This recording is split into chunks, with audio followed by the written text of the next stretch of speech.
Hace algunos años, antes del año 2008, antes de la reforma que se hiciera para establecer el divorcio sin expresión de causa o el divorcio incausado, que dio inicio su aplicación en la Ciudad de México, teníamos al divorcio contemplado en el Código Civil a través de la acreditación de causales de divorcio. Eran 84 causales de divorcio las que existían previo al juicio de divorcio actual y había pues desde luego que presentar una demanda de divorcio ante el juez y posteriormente pues acreditar en el juicio cualquiera de las causales. Vamos a poner la separación de los cónyuges por más de 2 años, la separación injustificada por uno de los cónyuges por 6 meses del domicilio conyugal, una enfermedad incurable, el adulterio, en fin, había un abanico interesante de las opciones por las cuales nos podíamos divorciar. Sin embargo, el problema no era ese. El problema es que en el juicio también se tenían que decidir, desde luego, cuestiones relativas a la guardia y custodia, relativas también al pago de los alimentos, relativas al régimen de visitas, relativas a cuestiones que tenían que ver con violencia familiar. Y desde luego, pues todo eso tenía que resolverse en el mismo juicio y en una misma sentencia. Entonces, había juicios que eran, pues la verdad, muy largos, eran muy tediosos, eran muy difíciles, porque dentro de la tramitación del juicio, pues también existían incidentes. Los incidentes son, digamos, unos mini juicios que se hacían dentro del juicio, porque a lo mejor el papá o la mamá acusaban al otro cónyuge de que no pagaba pensión alimenticia, lo acusaban de que se había llevado a los hijos más tiempo del que le habían otorgado, y entonces aquello no solamente teníamos un juicio grandote, sino teníamos otros juicios pequeñitos que lo que hacían era retrasar, retrasar y retrasar y retrasar el juicio, ¿no? Entonces aquello de divorciarse en aquel tiempo, pues era verdaderamente difícil, era una cuestión muy compleja, una cuestión muy desgastante, más de lo que es ahora. Entonces, había juicios en la experiencia que yo tengo que el que tenía menor duración era una duración aproximadamente de 2 años. Y el que tuvo mayor duración, que fue un juicio que yo tuve la oportunidad de llevar en el Estado de México, en los juzgados de Tecámac, duró 7 años un divorcio. Entonces, imagínense nada más 7 años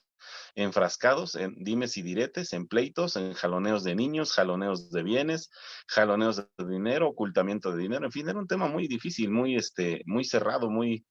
complejo, muy desgastante para las familias, pero por fortuna el legislador en la Ciudad de México, por ahí del año 2006-2007, empezaron con las propuestas para darle un cambio radical a la figura del divorcio y obviamente poner por encima de esta circunstancia, que ya de por sí es difícil, el tema del rompimiento familiar, precisamente por la separación de los padres, pues imagínense, no había necesidad de involucrar en esta controversia y traer a los hijos pues a mal traer durante la duración de todo el juicio, ¿no? Entonces eso era muy difícil. En el año 2008 entran en vigor los divorcios sin expresión de causa, e incluso en el Estado de México entran en vigor los juicios ya orales en materia familiar, lo cual trajo como consecuencia, desde luego, pues una mejoría bastante notable en cuanto a la duración del tema del divorcio. Antes era, les repito, un juicio completito de principio a fin, era interminable, muy desgastante, muy difícil. Pero sin embargo, después de la reforma que se hizo para promover un divorcio sin expresión de causas o un divorcio incausado, que fue el nombre que le dieron precisamente porque ya no existían causales de divorcio, pero pues más bien es una solicitud de divorcio, cambió de ser un juicio a ser una solicitud. Y al ser una solicitud de divorcio, pues obviamente nada más basta la voluntad de uno de los divorciantes que van ante el juez y le dicen al juez, señor juez, no es mi voluntad seguir casado o seguir casado con X persona, entonces te solicito que lo mandes citar para hacerle del conocimiento que yo ya no quiero seguir casado o ya no quiero seguir casada, ¿no? Entonces, después de eso, pues se celebra una audiencia, en el caso de la Ciudad de México, en el Estado de México se celebran dos, les llaman audiencias de avenencia, y obviamente te presentas a la audiencia, el funcionario del juzgado les hace la pregunta si que deciden seguir casados o deciden en todo caso una reconciliación o reconsiderar las opciones que tienen que ver con su matrimonio y su familia, les plantean los pros y contras de seguir con el tema del divorcio, pero también les plantean los pros y contras de seguir casados. Entonces, basta con que uno de los dos diga, ¿sabe qué? Yo ya no quiero seguir casado. Eso es más que suficiente para poder solicitar el divorcio. Solamente eso es lo que hay que decir, que es nuestra voluntad ya no seguir casados con la persona. Y entonces, bajo este aspecto, pues es muy sencillo, ¿no?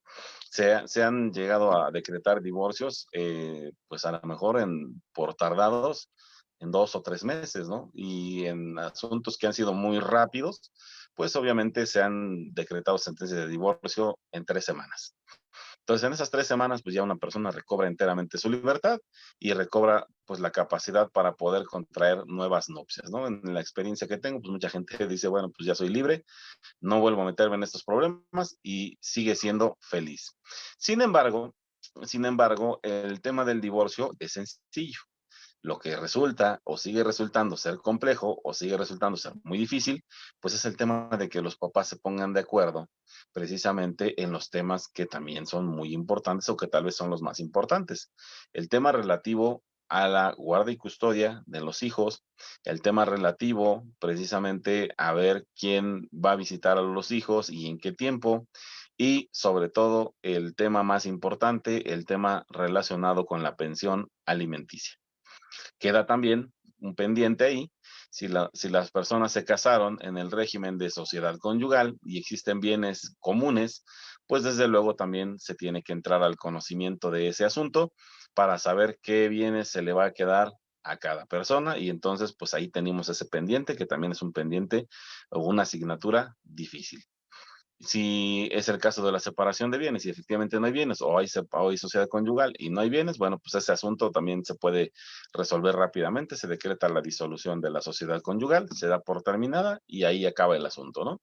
Los problemas vienen, pues obviamente, donde sí hay bienes y hay que repartirlos y la forma en que se tienen que repartir, porque en muchas ocasiones quedan pendientes temas relacionados con créditos hipotecarios, créditos bancarios o créditos que dan las instituciones de seguridad social, como puede ser el Infonavit, el ISFAM o el ISSSTE, ¿no? El bueno, el FOBISTE.